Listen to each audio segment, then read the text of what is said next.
Hey guys, Devamitra one more time. A very warm welcome and a very good morning to all of you. Hope you guys are doing well, right? So, guys, and a very happy puja to all of you also.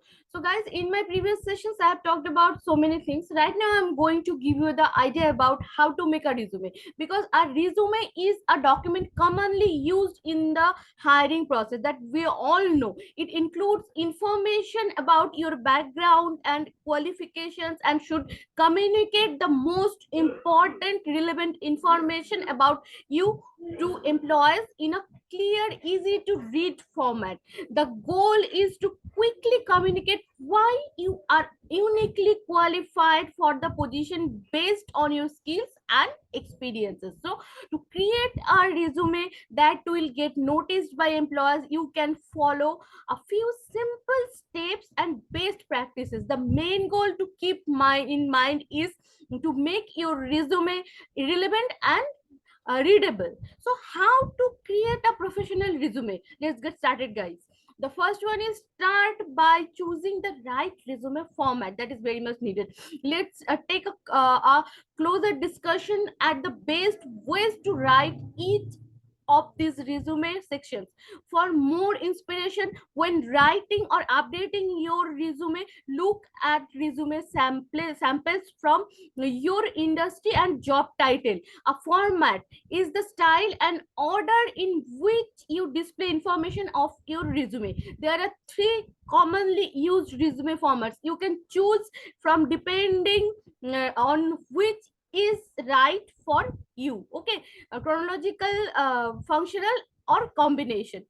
So a chronological resume format plays the professional history section first and is a good option if you have a rich professional work history with no gaps in employment. The second one is the functional resume format, emphasizes the skill selection and is a good option if you are switching industries or have some gaps in your work history. And the combination resume format is a good option if you have some professional experience where both skills and work history are equally important. The second one is include your name and contact information. Your resume should begin with your name and contact information, including your email and address and phone number also. You have a choice about whether to include your mailing address. Your name should be highly visible at the top of your resume with a bolded or larger font that the rest of the document, but no more than a 14 point size. You might also include a link to your online portfolio if you are applying to creative positions, for example. Okay, so add a resume summary or objective.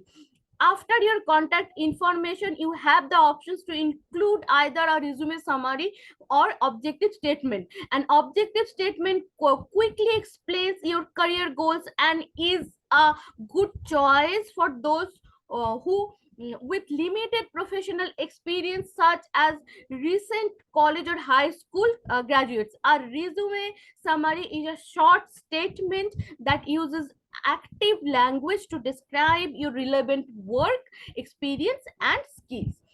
List your soft and hard skills. That is very much needed. Take a moment to consider which skills make you a great fit for the job. Okay, review the job description and highlight keywords that you have had proven success with in the past. Okay, consider hard and soft skills as well as transferable skills you can use when changing career or industries.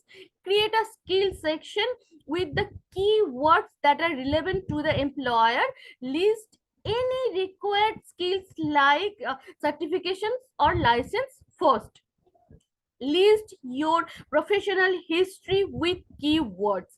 With your professional history section in reverse chronological order, start with your most recent job and provide a short description, including the company name, time period in which you were employed, your job title, and a few key achievements during your time at the company. You might also include relevant learnings or growth opportunities you experienced while employed there. When listening your professional history, you should keep a few best practices in your mind. Use numbers to measure your impact when possible, including specific numerical achievements can help employers understand your direct potential value to their company. Example, develop new process for requesting supplies, reducing fulfillment time by 10%. Use keywords from the job description.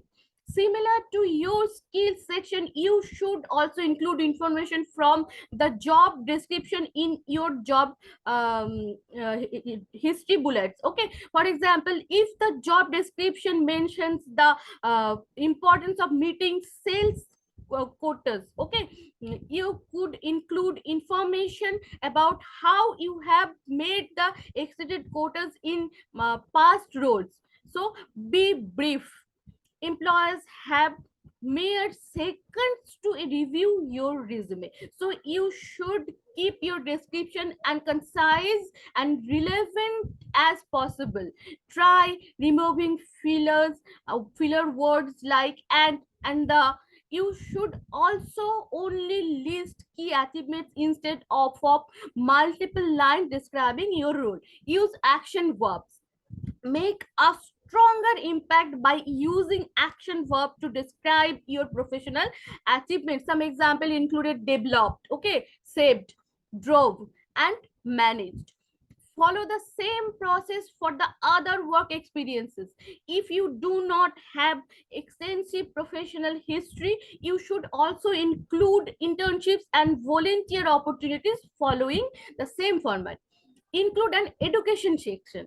An education section will be especially valuable if you have limited work experience, so such as recent college or high school graduates, or if you are transferring to a new industry, you can include information such as relevant coursework, okay, percentage or rank, participation in clubs or organizations, leadership positions held, awards, achievements, or certifications.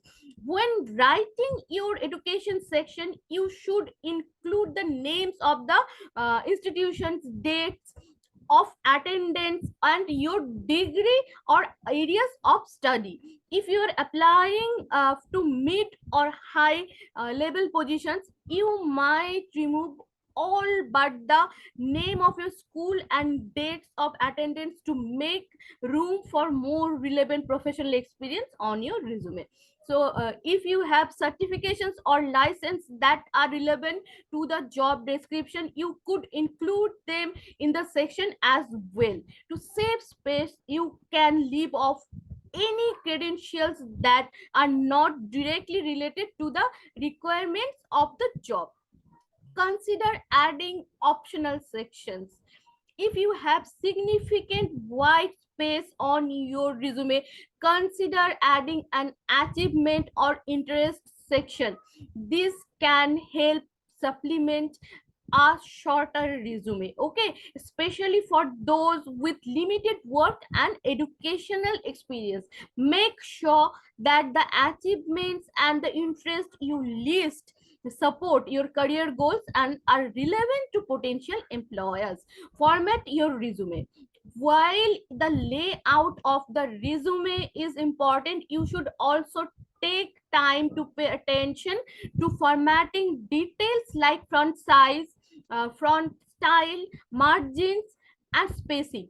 Formatting your resume can make it look clean, professional, and improve radically. Okay, so this is important when attempting to keep your employers' attention. Here are few key tips that can help make your resume look polished. Make your font between 10 and 12 point size. Select a font that is clean and easy to read, like Arial, okay, and avoid stylized fonts, okay. Make sure your margins are 1 to 1.5 inches. Make your name and section headers bold and slightly bigger in font size, okay. Use bullet points when listing several different pieces of information, like under your education and professional history sections. Proofread your resume, that is very much needed. Carefully review your resume for spelling, grammar, and that punctuation, okay, errors. Reading your resume backwards can help you identify errors by presenting the words in a new order. You should also ask trusted friends, colleagues, professors, and family members if they can review your resume.